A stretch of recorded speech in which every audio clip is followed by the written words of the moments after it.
अस्सलाम वालेकुम, मैं हूं दिन इम्तियाज़ और आप देख रहे हैं तख्ती ऑनलाइन। आज हम एक ऐसे मौजू को डिस्कस करने जा रहे हैं जो कि शायद पाकिस्तान में पहले इस तरीके से डिस्कस नहीं किया होगा। जो चीज़ें मैं आपको आज बताने जा रहा हूँ, जी हाँ, हम बात कर रहे हैं बच्चों के खिलौनों की। आपके घर में बच्चों के बहुत से खिलौने होंगे, लेकिन क्या कभी आपने सोचा है कि इन खिलौनों की ज़रूरत मेरे बच्चे को है भी या नहीं? क्या ऐसे खिलौने बच्चे को लेकर देने चाहिए जिनका ना तो उसकी फिजिकल बॉडी पर, जिस्मानी तौर पर कोई फ़र्क पड़ता हो या उसके ज़हन की डेवलपमेंट में उनका कोई असर हो? ऐसे खिलौने आपका वक्त और आपका पैसा दोनों ज़ाया कर रहे हैं। इसीलिए मैंने सोचा कि हमें एक नेशन बनानी है और वो नेशन ऐसी होगी जो 2050 में, 2040 में बहुत ज़्यादा तरक्की याफ्ता होगी। उसके लिए ज़रूरी है कि आज ही हम अपनी जनरेशन पर, अपने छोटे बच्चों पर इन्वेस्ट करना शुरू करें।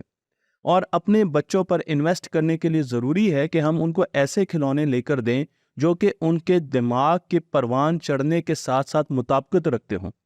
अगर आपके बच्चे का दिमाग का वो हिस्सा डेवलप ही नहीं हो रहा जिसका खिलौना आप उसको लेकर दे रहे हैं, तो उसका उसको फ़ायदा क्या होगा? ये सोचने की बात है। इसलिए मैं चंद वीडियोज़ की इस सीरीज़ में आपको ये बताने जा रहा हूँ कि किस तरीके से बच्चे का दिमाग परवान चढ़ता है और उस वक़्त उसे किस किस्म के खिलौनों की ज़रूरत होती है, ताकि हम बहुत कम पैसे खर्च करके बहुत सस्ते खिलौने लेकर बच्चों को आगे से आगे बढ़ा सकें। ये वो खिलौने होंगे जो कि शायद आपके बच्चों का चस्का तो नहीं पूरा करेंगे, लेकिन ये खिलौने आपके बच्चों को बेहतर थिंकर बनाएँगे, मज़ीद अच्छा सोचने वाला बनाएँगे, उनको एक प्रॉब्लम सॉल्वर बनाएँगे। उनमें वो क्वालिटीज़ लेकर आएँगे जो कि वर्ल्ड इकोनॉमिक फोरम आज चीख-चीख कर कह रहा है कि मुस्तकबिल की वर्कफ़ोर्स में ये क्वालिटीज़ होनी चाहिए। और उन क्वालिटीज़ में सबसे ऊपर है कॉम्प्लेक्स प्रॉब्लम सॉल्विंग, उसके साथ है active learning, creativity, critical thinking, collaboration. ये वो क्वालिटीज़ हैं जो कि मुस्तकबिल की वर्कफोर्स को चाहिए। और अगर आज हम बच्चों के खिलौनों को इनके साथ कनेक्ट नहीं करेंगे और हर वो चीज़ जो कि हमारा दिल चाहेगा या हमारे बच्चे का दिल चाहेगा दुकान में जाकर ले लेंगे, तो उससे हमारे बच्चों का शायद दिमाग उस तरीके से परवान नहीं चढ़ सकेगा। मैं आपको लेकर चलता हूँ नासा की एक बड़ी स्टडी की तरफ जो कि क्रिएटिविटी पर की गई। नासा ने एक क्वेश्चनियर बनाया और एस्ट्रोनॉट्स को दिया। क्रिएटिविटी का क्वेश्चनियर था, कई सवालात थे जिसमें एस्ट्रोनॉट पूरे तरीके से फेल हो गए। फिर नासा ने वही सवाल छोटी उम्र के बच्चों को दिया जो कि यूनिवर्सिटी में पढ़ते थे। उन्होंने बेहतर किया। फिर कॉलेज के स्टूडेंट्स को दिया, उन्होंने उससे भी ज़्यादा बेहतर किया और करते करते केजी क्लास तक आ गए। केजी क्लास के बच्चों ने उस क्वेश्चनियर में 90 प्लस नंबर लिए। इसका मतलब ये है कि बच्चे क्रिएटिविटी के साथ पैदा होते हैं, बच्चे बहुत ज़्यादा क्रिएटिव होते हैं। लेकिन क्रिएटिविटी आज की दुनिया में हमें बताती है कि वो एक स्किल है, उसे सीखा भी जा सकता है। अगर आप क्रिएटिविटी को सीख सकते हैं तो उसे भुलाया भी जा सकता है। दो-धारी तलवार है। इसलिए जब हम बच्चों को छोटी उम्र में स्कूल में दाखिल कर देते हैं और स्कूल में दाखिल करते ही कॉपियों और पेंसिलों और किताबों के हवाले कर देते हैं, तो खिलौने उनसे ले लिए जाते हैं और खिलौनों की वजह से ही बच्चे में क्रिएटिविटी सबसे ज़्यादा आती है। तो आहिस्ता आहिस्ता वो इस स्किल को, इस हुनर को भूलना शुरू कर देता है। बिल्कुल ऐसी ही बात एक बहुत बड़े साइंसदान, साइकोलॉजिस्ट जिनका नाम शायद आपने सुना हो, जो कि माइंड मैप्स के मौजूद हैं, उन्होंने की। मैं आपको लेकर चलता हूँ टोनी बुज़ैन की तरफ, जो कि एक बहुत बड़े दानिश्वर हैं। उन्होंने माइंड मैप्स को बनाया। माइंड मैप्स नोट्स बनाने का एक बेहतरीन तरीका है और वो ये बताते हैं अपने आर्टिकल्स में कि जब आप बच्चे को एक कागज़ देते हैं तो बच्चा उसे चखता भी है, उसका टेस्ट मालूम करता है, उससे जहाज़ भी बनाता है, उसकी स्ट्रेंथ भी चेक करता है, उसे उड़ाकर भी देखता है कि वो कितना फ्लेक्सिबल है। वो ये भी देखता है कि उसकी खुशबू क्या है, वो उसे सूंघता भी है। उसे फाड़ कर देखता है कि वो फटता है या बहुत ज़्यादा मजबूत है। उसे गीला करता है, उसे सुखाता है, उसे तोड़-मरोड़ता है, लेकिन वो उस मटेरियल की सारी प्रॉपर्टीज़ को डिस्कवर करने की कोशिश करता है। लेकिन ज्यों-ज्यों ये बच्चा बड़ा होगा, आप इसको कागज़ देंगे, तो शायद वो जहाज़ बनाएगा और फिर आहिस्ता आहिस्ता वो उस पर लिखना शुरू कर देगा। तो क्रिएटिविटी आहिस्ता आहिस्ता बड़ी क्लासेस में कम होती जा रही है। मैं अब आपको खेल की अहमियत के बारे में कुछ रिसर्च पेपर्स दिखाने जा रहा हूं, ताकि आपको अंदाज़ा हो कि आज की साइंस ये कह चुकी है, ये तय कर चुकी है, इसमें कोई शक नहीं है जो मैं आपको बताने जा रहा हूं कि खेलना बच्चे के लिए शदीद ज़रूरी है। अगर आप वर्ल्ड इकोनॉमिक फोरम की वो क्वालिटीज़ जो मैंने आपको शुरू में बताई वो बच्चे में देखना चाहते हैं, तो उसे ज़्यादा से ज़्यादा खेलने दें। क्योंकि एक रिसर्च पेपर जो कि बहुत बड़ा रिसर्च पेपर है, वो ये बताता है कि बच्चों में जो बॉन्डिंग आती है, जो उनकी ज़हनी सलाहियत बढ़ती है, फिज़िकल सलाहियत बढ़ती है, कॉग्निटिव और फिज़िकल सलाहियत, सोशल इमोशनल वेलबींग, वो खेल से आता है। ये सारी चीज़ें उसे खेल प्रोड्यूस कर दे सकता है। मैं आपको यहाँ पर और भी बहुत से रिसर्च पेपर दिखा रहा हूँ, सैकड़ों रिसर्च पेपर हैं जो कि ये बताते हैं कि खेलना बच्चे के लिए बहुत ही ज़्यादा ज़रूरी है। और जो बच्चे छोटी उम्र में खेलते नहीं हैं, आप उनको पढ़ाइयों के हवाले कर देते हैं, वो पूरे तरीके से अपनी पर्सनैलिटी को डेवलप नहीं कर सकते। मैं आपको ये भी बताता चलूँ कि जब हमारा बच्चा पैदा होता है तो उसका दिमाग बड़ी तेज़ी से ग्रो कर रहा होता है और तकरीबन 10 साल तक उसे शदीद खेल की ज़रूरत है और उसके बाद वो स्पोर्ट्स की तरफ चला जाता है। तो ये जो खेलना है, टॉयज़ के साथ खेलना है, ये 10 साल तक उसकी दिमाग की डेवलपमेंट स्टेजेस के लिए बहुत ज़्यादा ज़रूरी है। दिमाग आहिस्ता-आहिस्ता तेज़ी से डेवलप करेगा अगर वो इन 10 सालों में खेलेगा। क्योंकि खेल एक ख़ास किस्म का केमिकल हमारे दिमाग में प्रोड्यूस करती है जिसे BDNF कहा जाता है, ब्रेन डिराइव्ड न्यूरोट्रॉफिक फैक्टर। ये वही केमिकल है जो मछली खाने से भी पैदा होता है, जो स्पोर्ट्स करने से भी पैदा होता है, और ये दिमाग के लिए बहुत अच्छा है क्योंकि दिमाग की जो फ्लेक्सिबिलिटी है, जो न्यूरोप्लास्टिसिटी है, वो इस केमिकल से आती है। तो अगर ये केमिकल आपके बच्चे के दिमाग में ज़्यादा प्रोड्यूस हो रहा है तो दिमाग एक तो ग्रो कर रहा है बड़ी तेज़ी से, लेकिन उसके साथ साथ वो दिमाग फ्लेक्सिबल भी है। आपका बच्चा बड़ी जल्दी अपनी आदतें बदल सकता है, किसी चीज़ को छोड़ सकता है, किसी चीज़ को अपना सकता है, बहुत ज़्यादा फिक्स्ड माइंडेड नहीं होगा। हम ये जानते हैं कि इंसान के दिमाग के मेन 3 हिस्से होते हैं। मैं 12 अपनी वीडियोस में आपको इन हिस्सों के बारे में बताता भी रहा हूँ, और इन हिस्सों में जो सबसे पहला हिस्सा है उसे प्राइमल ब्रेन कहा जाता है। प्राइमल ब्रेन, ये वाला दिमाग। फिर हमारा बीच वाला दिमाग है जिसे सोशल ब्रेन कहा जाता है और टेक्निकली इसे लिम्बिक ब्रेन कहा जाता है। और फिर सामने वाला दिमाग जिसे प्री फ्रंटल कॉर्टेक्स कहा जाता है, या ये वो दिमाग है जो कि हाई लेवल थिंकिंग के लिए और प्रॉब्लम सॉल्विंग के लिए इस्तेमाल होता है। अब जब बच्चा पैदा होता है तो उस वक्त उसका सामने वाला दिमाग का हिस्सा बहुत ज़्यादा डेवलप नहीं होता। फ़र्ज़ कीजिए आप उसे ऐसे खिलौने लेकर दे रहे हैं जो कि सामने वाले दिमाग के हिस्से को डेवलप करना चाहता है, हायर ऑर्डर थिंकिंग की तरफ लेके जाता है, तो उसका बच्चे को उस वक्त कोई फ़ायदा नहीं होगा। उसे इस वक्त वो खिलौने चाहिए जो कि उसके प्राइमल ब्रेन को ज़्यादा से ज़्यादा तेज़ी से डेवलप कर सकें। मैं आपको लेकर चलता हूँ प्राइमल ब्रेन। प्राइमल ब्रेन इंसान के सर्वाइवल मोड को एक्टिव करता है कि इंसान ने ज़िंदा कैसे रहना है। इस पर बहुत सी डिबेट हो चुकी है, पहले हमारे चैनल पर बहुत ज़्यादा डिस्कशन मैं कर चुका हूँ कि इसके फ़ायदे क्या है। लेकिन ये वो दिमाग है जो कि आपकी सेंसेस के साथ और मूवमेंट के साथ बहुत ज़्यादा कनेक्टेड है। तो आपकी आँख, कान, आपका टच, आपका टेस्ट, इन चीज़ों से आपके नाक के साथ बहुत ज़्यादा कनेक्टेड है। तो बच्चा देख सकता है, बच्चा सूंघ सकता है। बच्चा सिर्फ 8 इंच तक देख सकता है जब वो पैदा होता है, उसके बाद आहिस्ता-आहिस्ता उसकी जो नज़र है वो आगे जाती है। बच्चा सूंघ सकता है, बच्चा सुन सकता है, उसे टच करें तो वो महसूस कर सकता है, और उसके साथ-साथ वो बोल नहीं सकता, लेकिन वो लैंग्वेज का सर्किट भी रखता है। तो सेंसोरियल टॉयज़ बहुत ज़्यादा ज़रूरी हैं इस एज के बच्चे के लिए। जब बच्चा बिल्कुल पैदा हुआ है, उसे आपको सेंसोरियल टॉयज़ यानी ऐसे टॉयज़ लेकर देने चाहिए जो कि उसकी आँख, उसके नाक, उसके कान, इनके साथ कनेक्टेड हों।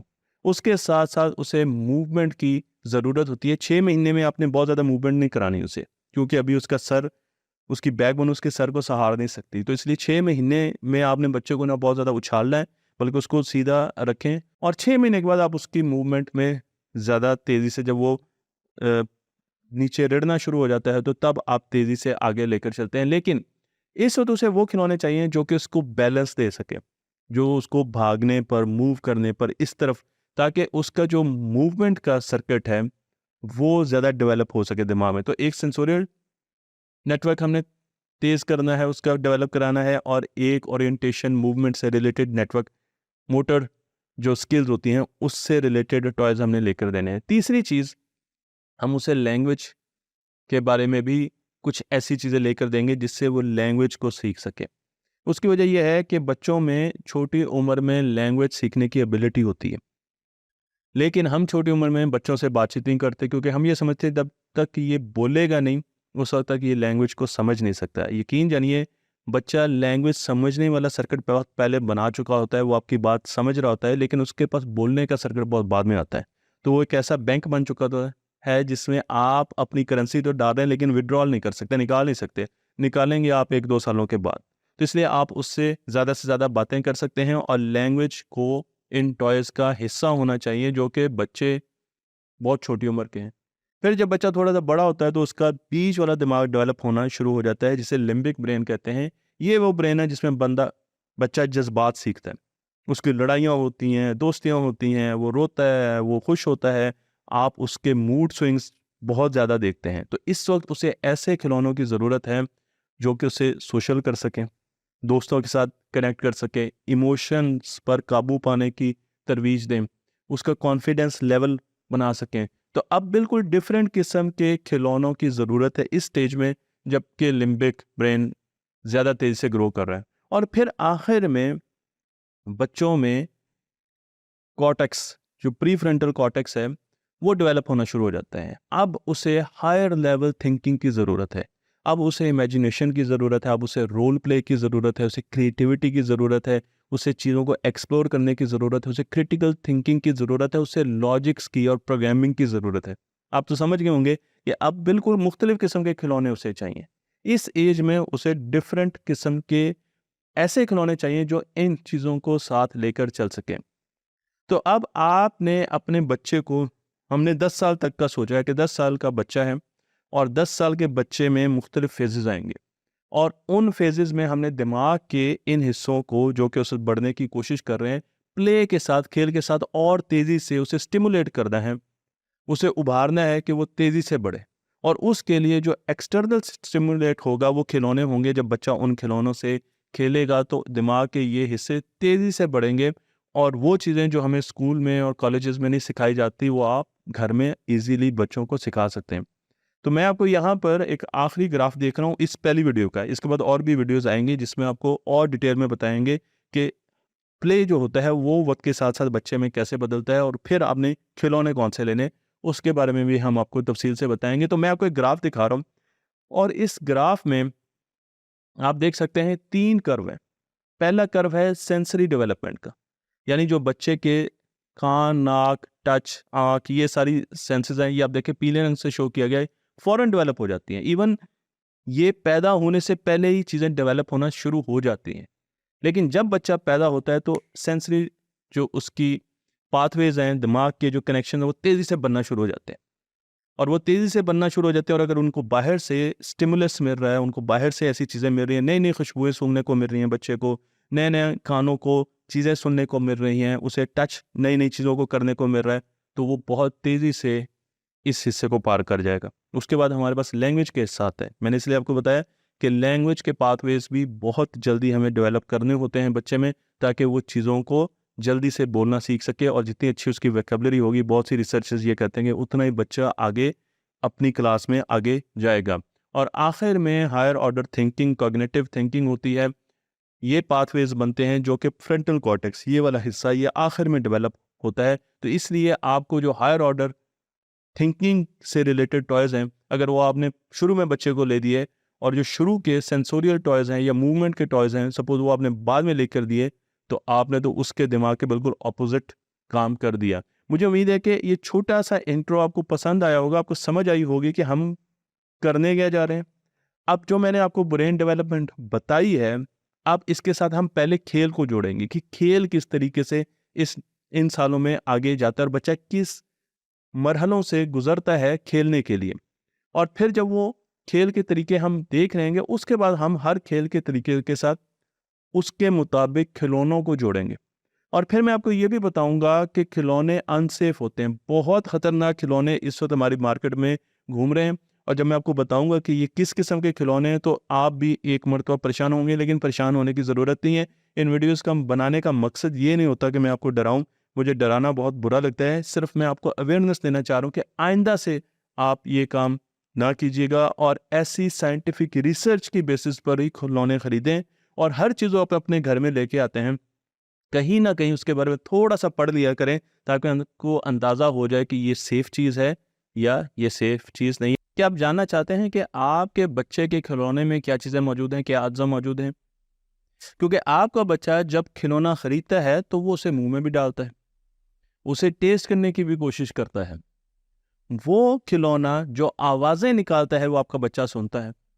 तो इसलिए ये ज़रूरी है कि आप देखभाल कर ऐसे खिलौने लें जिनमें कोई ऐसा जहरीला मादा शामिल ना हो जो कि बच्चा मुंह में जब डाले तो उसकी सेहत को ख़राब कर सके, या उसकी आवाज़ सुनने से उसके कानों पर इफेक्ट हो, या उस खिलौने से उसके दिमाग पर किसी किस्म का बुरा असर ना पड़े।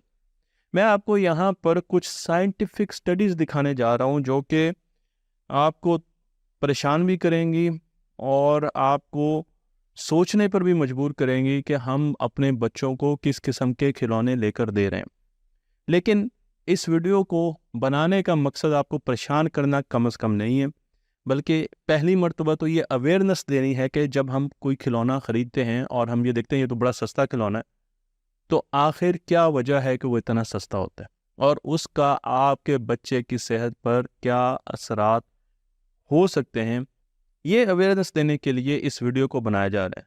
और ये भी आपको बताया जाएगा कि जब अगली मर्तबा आप खिलौना खरीदे तो आपने क्या चीज़ें उस खिलौने पर देखनी है ताकि वो आपके बच्चे के लिए सेफ हो और सेहतमंद हो। मैं आपको लेकर चलता हूँ एक स्टडी की तरफ जो कि डेनमार्क टेक्निकल यूनिवर्सिटी ने शाया की और उसे बनाया गया यूनिसेफ के लिए, अक़वाम मुत्तहिदा के बच्चों के चैप्टर यूनिसेफ के लिए बनाया गया। और इसे बनाया डेनमार्क की टेक्निकल यूनिवर्सिटी ने। और उन्होंने ये बताया कि बहुत से खिलौने जो उन्होंने चेक किए उसमें 25% ऐसे खिलौने थे जिनमें ऐसा केमिकल इस्तेमाल किया गया था जो कि सेहत के लिए बहुत ज़्यादा ख़तरनाक। 25% जितने खिलौने डेनमार्क की इस यूनिवर्सिटी ने चेक किया उसमें से 25% थे। तो अब आप अंदाज़ा लगाइए कि हमारे मुल्क में जहाँ पर खिलौने बनाने पर और उसे बेचने पर किसी किस्म की बंदिश ही नहीं है, कोई स्टैंडर्ड्स नहीं है, तो वहाँ पर क्या हालात होंगे। मैं आपको ये इसी स्टडी की तरफ दोबारा लेकर चलता हूँ क्योंकि स्टडी ने कुछ और भी बताया। स्टडी ने बताया कि खिलौने उनको रखने के लिए भी, स्टोर करने के लिए, घरों में आपके खिलौने पड़े होते हैं ना, उनको स्टोर करने के लिए प्रॉपर तरीका होना चाहिए, प्रोसीजर होने चाहिए, स्टैंडर्ड ऑपरेटिंग प्रोसीजर्स होने चाहिए। आप कभी भी खिलौनों को किसी बंद कमरे में ना रखें, क्योंकि अगर आप खिलौनों को बंद कमरे में रखें और उसमें ऐसे केमिकल इस्तेमाल हुए हैं जो कि जहरीले हैं, तो वहाँ पर आहिस्ता आहिस्ता वो जो एनवायरनमेंट है वो टॉक्सिक हो जाएगी, जहरीली हो जाएगी, और बच्चा उसी एनवायरनमेंट में बैठा सांस ले रहा है और वो अपने अंदर वही केमिकल्स धकेल रहा है। तो इसलिए ज़रूर ये याद रखिए, जितने घरों में भी ये वीडियो देखी जा रही है, आप लोगों से दरख्वास्त है कि आज ही अपने घर की सेटिंग चेंज करें और बच्चों के खिलौनों को किसी ऐसी जगह रखें जहां पर हवा मुस्तकिल आती जा रही हो, वहां पे कोई एग्जॉस्ट फैन लगा हो जो कि हर वक्त चल रहा हो, किसी किस्म का बंद कमरा ना हो, वेंटिलेटेड रूम हो जहां पर आपको बच्चों को खिलौने देने चाहिए। ये गलती मैं खुद कर चुका हूँ क्योंकि मुझे अदराक नहीं था, मुझे अवेयरनेस नहीं थी। और मेरे बच्चे, जो बड़ी बेटियां हैं, वो जब छोटी थी तो हमने इतना बंद कमरा लिया हुआ था, हम ये सोच रहे थे कि इससे बच्चा कहीं बाहर नहीं निकलेगा तो ये सेफ है। तो घर का जो सबसे बंद कमरा था उसमें हमने खिलौनों का एक पूरा वो सजाया हुआ था, दुकान सी सजाई हुई थी, और हर किस्म का खिलौना हम अपने बच्चों को दे रहे हैं। लेकिन जो जो मैं खिलौनों के बारे में पढ़ता जा रहा हूँ, इससे मुझे अंदाज़ा हो रहा है कि बच्चों को बहुत कम खिलौनों की ज़रूरत होती है, और ऐसे खिलौनों की ज़रूरत होती है जो उनकी सेहत के लिए सेफ़ हों और जो उनके दिमाग और जिस्म को डेवलप कर सकें।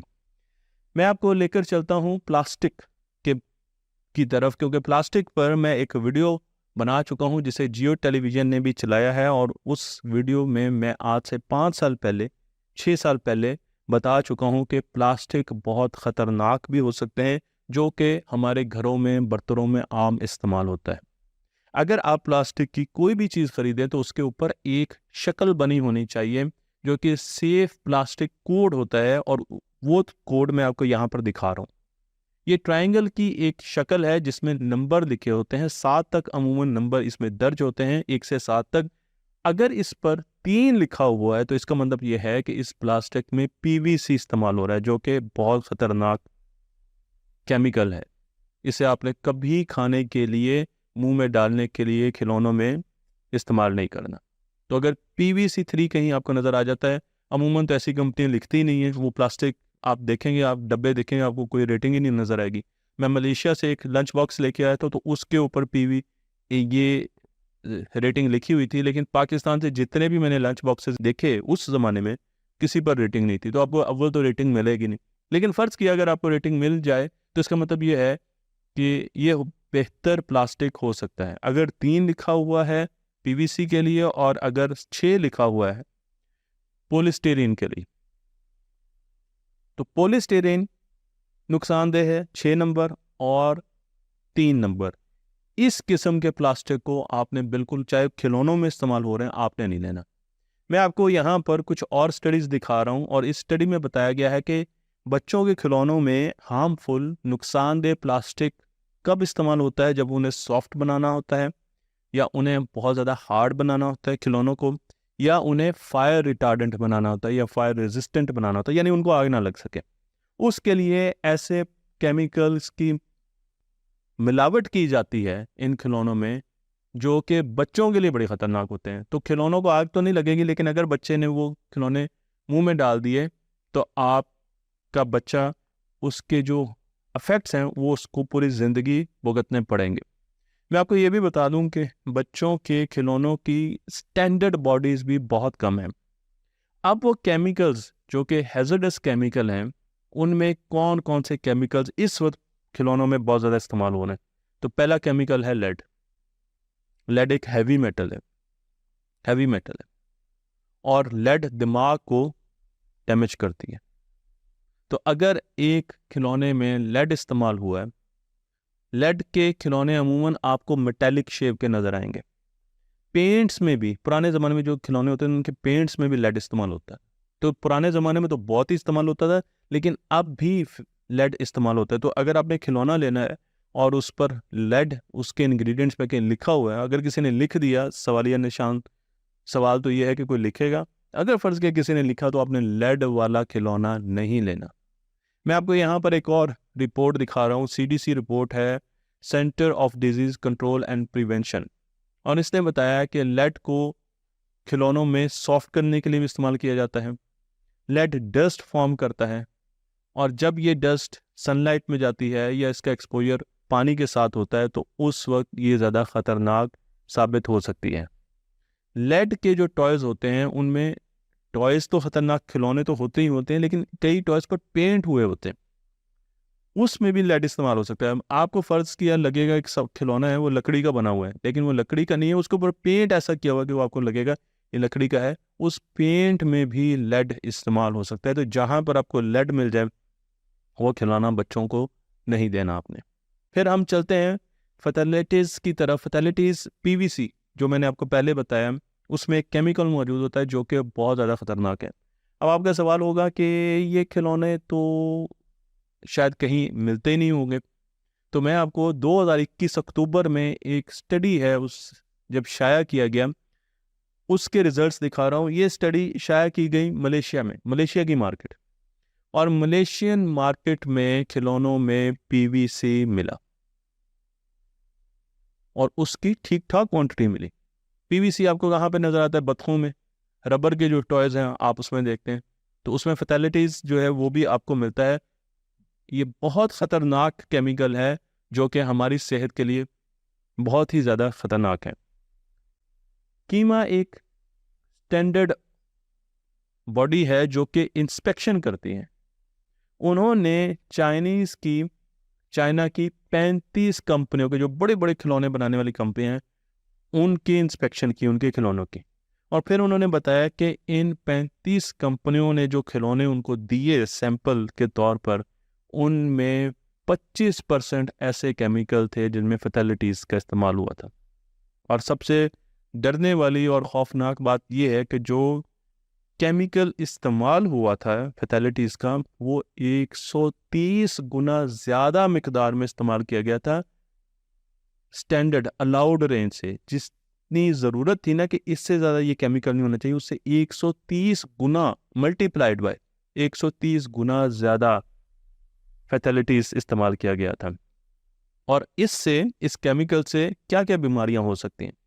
इससे निज़ाम तौलीद वो असरअंदाज हो सकता है, यानी कि रिप्रोडक्शन सिस्टम आगे जाकर अगली जनरेशन को पैदा करना, इसमें मसाइल का सामना हो सकता है। हार्मोनल डिजीज़ हो सकती है, एस्थमा हो सकता है बच्चों को। कुछ स्टडीज़ में मैं आगे जाकर इसी सीरीज़ की एक वीडियो बनाऊंगा जिसमें मैं आपको बताऊंगा कि कुछ ऐसी कंडीशंस हैं, ऑटिज़म एंड ADHD, वो भी खिलौनों से हो सकती हैं। उस पर हम अगली वीडियोस में बात करेंगे कि खिलौनों से ऐसी बीमारियां भी बच्चों को हो सकती हैं। फिर हम प्लास्टिक में मौजूद एक और केमिकल की तरफ चलते हैं जो कि बहुत ही ख़तरनाक है, बाइसफेनल ए। बाइसफेनल ए बहुत ही ख़तरनाक एक अज्जा है जो कि टॉयज़ में नहीं बल्कि घरों में, बर्तनों में और प्लास्टिक की चीज़ों में इस्तेमाल होता है। इसकी जो लिमिट है, जो काबिल कबूल लिमिट है, वो है 0.1 मिलीग्राम पर लीटर। इतना बाइसफेनल ए होना चाहिए प्लास्टिक के खिलौनों में या घर के बर्तनों में। ये लिमिट हमें बताई स्टैंडर्ड बॉडीज़ ने, लेकिन यूरोपियन कमीशन ने 2014 में खिलौनों में इसका इस्तेमाल बंद कर दिया। उन्होंने कहा कि ये बहुत ज़्यादा ख़तरनाक है, इससे बहुत सी बीमारियां हो सकती हैं, इसलिए हम इसे बंद कर देते हैं। क्योंकि जो चूहों पर एक्सपेरिमेंट किए गए, उन एक्सपेरिमेंट में मुझे अभी भी याद है, उन साइंटिस्ट का नाम था पेट्रिशा। डॉक्टर पेट्रिशा ने ये एक्सपेरिमेंट किए थे चूहों पर बाइसफेनल ए देकर, और देखा गया था कि वो चूहे आगे अपनी नस्ल को बढ़ा नहीं पा रहे थे। उसके साथ साथ कुछ चूहों को कैंसर हो गया, हार्मोनल उनकी जो डिसरप्शंस हैं वो आ गई, उनके बिहेवियर बदल गए, लड़ने झगड़ने वाला बन गया। तो बहुत से मसाइल आए थे। आप मेरी वो वीडियो देख सकते हैं जो प्लास्टिक पे बनाई गई है, उसमें मैंने तफसील से बताया है कि बाइसफेनल ए कितना ख़तरनाक केमिकल है जो कि प्लास्टिक में और उसी तरीके से हमारे खिलौनों में भी इस्तेमाल हो रहा है। प्लास्टिक की बोतलों में बहुत ज़्यादा इस्तेमाल होता है, फीडर्स में इस्तेमाल होता है और मुख्तलिफ खिलौनों में इस्तेमाल होता है। फिर हम एक और केमिकल की तरफ चलते हैं जिसे कैडमियम कहा जाता है। अगेन हैवी मेटल है और किडनीज के लिए बड़ा ख़तरनाक है। तो आपको जो चमकती हुई चीज़ें नज़र आती हैं, कैडमियम उनमें हो सकता है, और मेटल शेप की आपको नज़र आती हैं, उनमें नर्वस सिस्टम वो आपका डैमेज कर सकती हैं और वो आपके किडनीज को बुरे तरीके से डैमेज कर सकते हैं। फिर हम आते हैं फॉर्मल्डिहाइड की तरफ, जो कि उन खिलौनों में पाया जाता है जो फैब्रिक से बने होते हैं, वूल टॉयज़ होते हैं, ऊन से बने होते हैं, कपड़े से बने होते हैं, स्टफ टॉयज़, उनमें ये इस्तेमाल होता है, कार्सिनोजेनिक होता है, कैंसर। उसके साथ साथ सांस के इश्यूज आ सकते हैं, आँख की इन्फेक्शन हो सकती है। तो ये वो सारी चीज़ें हैं जो रिसर्च बेस्ड है। ये चीज़ें आपको पता है कि मैं वैसे भी अपनी तरफ से कुछ नहीं कहता, मैं हमेशा रिसर्च बेस्ड चीज़ों को ही आपके सामने लेकर आता हूँ। तो अब इसका सोल्यूशन क्या है? आप खिलौने लेने जाते हैं वहाँ पर तो आपको कुछ नज़र नहीं आता और आप सस्ते खिलौने लेकर आ जाते हैं। यकीन जानिए, जिस खिलौने के ऊपर किसी किस्म की कोई स्टिकर, कोई चस्पी आवेज़ा नहीं है, उस खिलौने को आप ना खरीदें, क्योंकि आपको नहीं पता उसके अंदर क्या है। हो सकता है वो बिल्कुल ठीक हो, मैं ये नहीं कहता कि सारे ठीक हो, लेकिन हो सकता है कि वो एक जहरीला खिलौना हो। और जब जहरीले खिलौनों को आप छोटे कमरों में रख के बच्चे को उसके साथ डाल देते हैं तो वो जहरीली गैस आपका बच्चा लेता रहता है, वो उस वक्त भी बीमार होगा। लेकिन साइंस ये कहती है कि इसके जो इफेक्ट है वो बहुत लॉन्ग टर्म होते हैं और बड़ी उम्र में जाकर बड़ी ख़तरनाक बीमारियां हो सकती हैं। तो जब भी आप खिलौना लेने जाएं तो खिलौने के ऊपर, डब्बे के ऊपर देखें कि क्या इस खिलौने को किसी थर्ड पार्टी ने सर्टिफिकेट दिया है, क्या किसी स्टैंडर्ड को ये कंप्लाई करता है मीट करता है कि किसी स्टैंडर्ड के तहत ये बनाया गया है। अगर आप ये काम नहीं भी कर सकते तो बड़ा सिंपल तरीका है, मैंने यहाँ पर आपको कुछ लिस्ट दे दी है कंपनीज की। ASTM इंटरनेशनल कंपनी है, बहुत बड़ी स्टैंडर्ड कंपनी है जो कि थर्ड पार्टी ऑडिट करती है और स्टैंडर्डाइज करती है चीज़ों को। इसका स्टिकर आपको नज़र आना चाहिए। आपको कंज्यूमर प्रोडक्ट सेफ्टी का आना चाहिए, आपको CPSC का आना चाहिए। इंटरटेक टव एक बहुत बड़ी कंपनी है जिससे हम काफ़ी इंस्ट्रूमेंट भी ख़रीदते हैं, उसकी सर्टिफिकेशन स्टिकर अगर आपको नज़र आ जाता है। ग्रीन सील की, ग्रीन गार्ड की, एनवायरमेंटल इंस्टीट्यूट की, आपको अगर ये चीज़ें नज़र आ जाती हैं इनमें से कोई, तो इसका मतलब ये है कि अब ज़्यादा चांसेस हैं, अगर वो असली है स्टिकर, अब ज़्यादा चांसेस हैं कि ये खिलौना महंगा तो है लेकिन ये हमारे बच्चे के लिए सेफ़ है। उसके साथ साथ आप ये भी देखेंगे क्या उस खिलौने में कुछ छोटी छोटी चीज़ें तो नहीं लगी, बच्चे ने उठा के मुंह में डाला और वो चीज़ निकल गया या वो चीज़ हलक में जाके फंस गई। तो खिलौने ऐसे होने चाहिए जो कि छोटे छोटे अज्जा से पाक होने चाहिए, बहुत छोटी छोटी चीज़ें नहीं होनी चाहिए, बल्कि बड़ी चीज़ें होनी चाहिए। तो यहाँ पर हमारे पास इंटरनेशनल और नेशनल सर्टिफिकेशन भी है। देखिए, आप इंडिया की मैं बात करूँ तो इंडिया में BIS सर्टिफिकेशन दी जाती है खिलौनों को, उनकी गवर्नमेंट की सर्टिफिकेशन है। वो कोई खिलौना निकलने नहीं देते मार्केट में जब तक कि उनकी गवर्नमेंट उसे अप्रूव नहीं करती।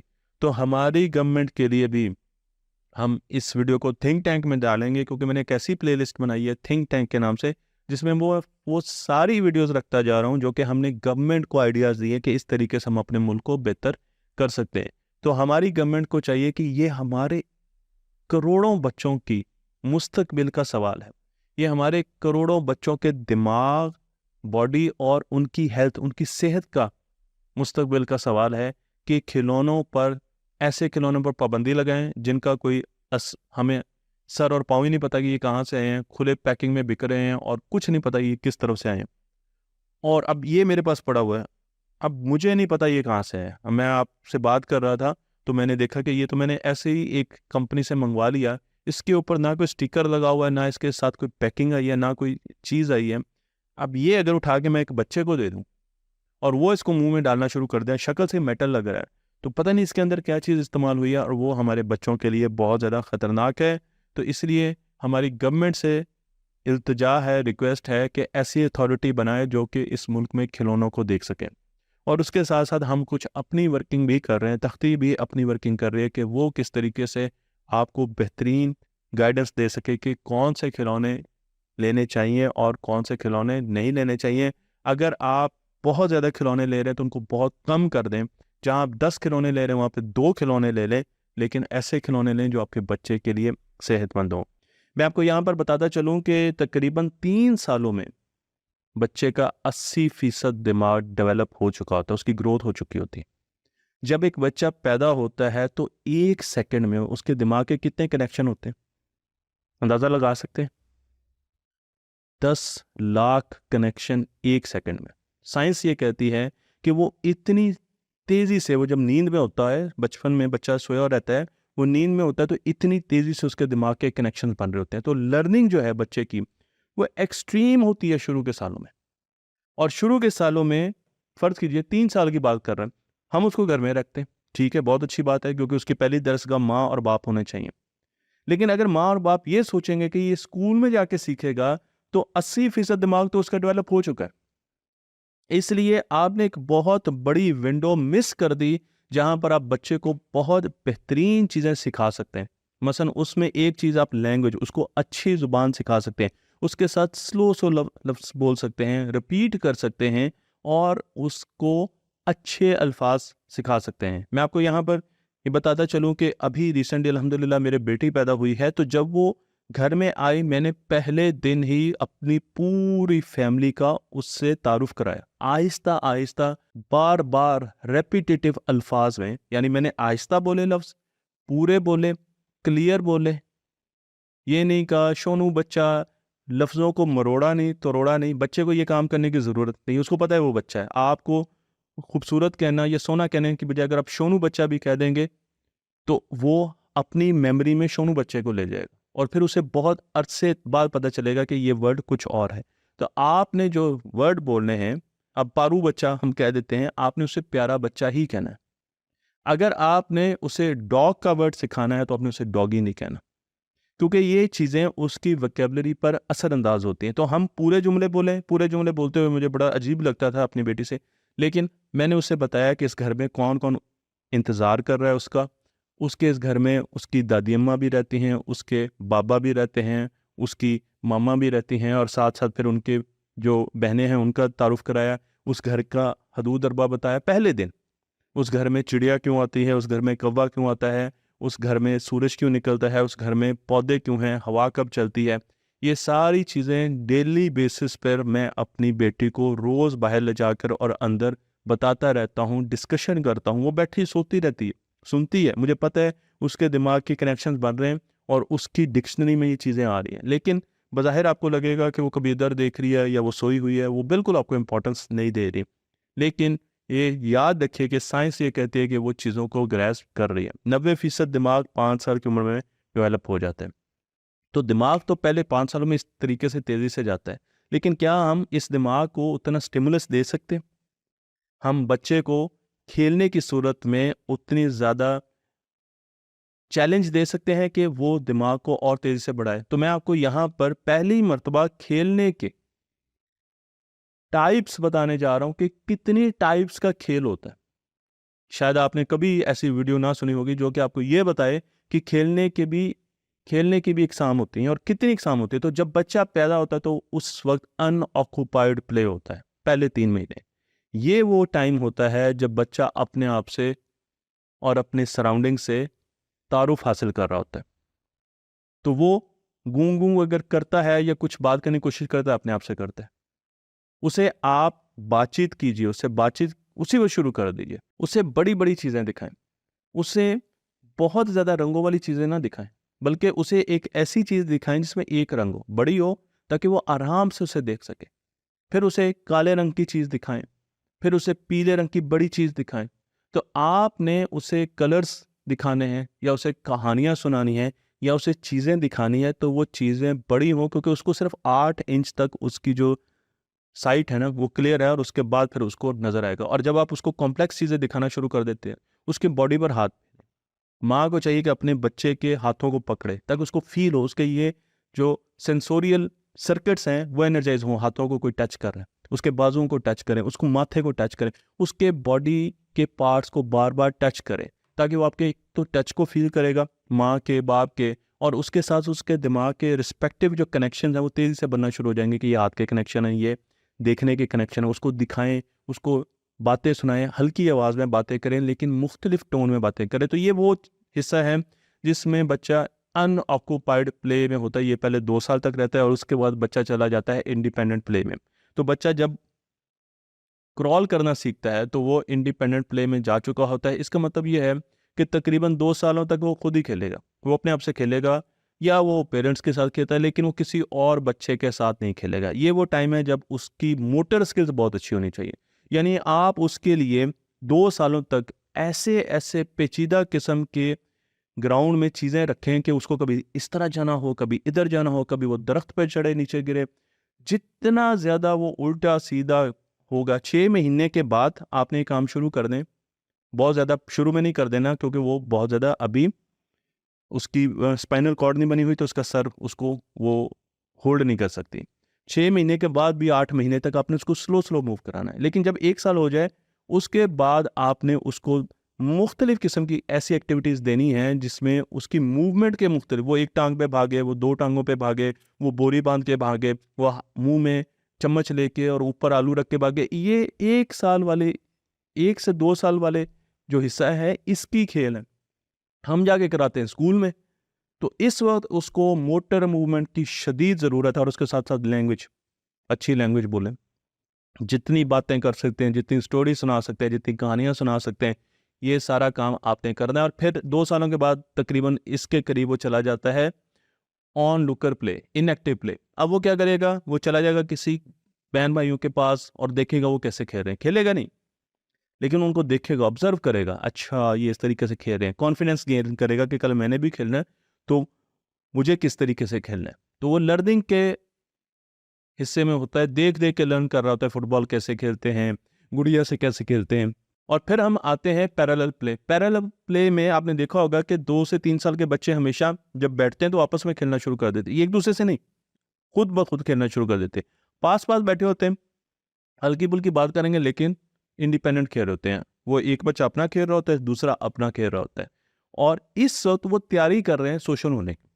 सोशल हो नहीं रहे, लेकिन तैयारी कर रहे हैं कि सोशल होने के लिए अब हमने एक दूसरे से खेलना है। तो ये वो टाइम है जब प्राइमल ब्रेन, जिसमें मूवमेंट थी, जिसमें लैंग्वेज के कुछ हिस्से थे, वो हिस्से, और जिसमें ऑटोमेटिक सिस्टम्स होते हैं हमारी बॉडी के, वो हिस्से आपने कुछ डेवलप किए खेल के। अब वो लिम्बिक ब्रेन में जा रहा है। अब वो इमोशनल और सोशल दुनिया में कदम रखने वाला है।